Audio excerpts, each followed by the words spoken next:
আজকের ব্রেকফাস্ট, বাইরে প্রচণ্ড গরম এবং চারপাশের পরিস্থিতিও বেশ গরম। এরকম পরিস্থিতিতে একটু ঠান্ডা ঠান্ডা খাবার না খেলে নিজের মাথাটা ঠিক ঠান্ডা করা যাবে না। দাঁড়াও, আগে এটা ধুয়ে নিই, তারপর বলছি কি খাচ্ছি। চিড়েটা ধুয়ে নিয়েছি, এরপর এর মধ্যে নেব মুড়ি।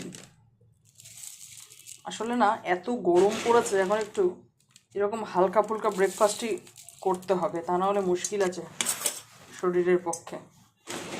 সেই জন্য আজ এটাই খাবো। শরীরটাও ভালো থাকবে, মাথাটাও ঠান্ডা থাকবে, ঘর বাহির সব কিছু ভালোভাবে সামলাতে পারবো যদি মাথাটা ঠান্ডা থাকে। তো এর মধ্যে নিয়ে নেবো হচ্ছে একটু দই।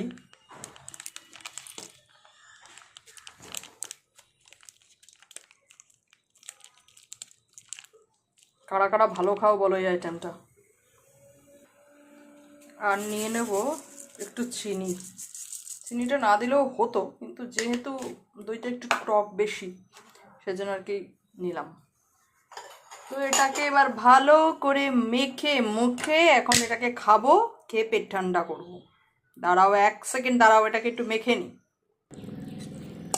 বেশ আইটেমটা না একটা দধিকর্মা ব্যাপার আসছে। তবে এটা আমার হাত দিয়ে মাখলে ঠিক খেতে ইচ্ছা করে না, সেটা যেই হোক না কেন। চামচ দিয়ে মাখলে তবু চলে বিষয়টা।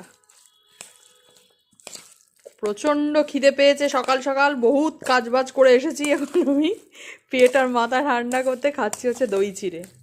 ভাগ্যিস বর বাড়িতে নেই, নলে অজ্ঞান হয়ে পড়তো আমার এই ব্রেকফাস্ট থেকে।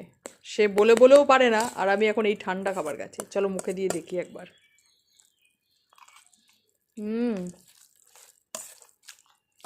দারুণ। কাদের কাদের পছন্দ বলো এই দই চিড়ে? গরমের দিনে খাবে, বেশ পেট ঠান্ডা থাকবে।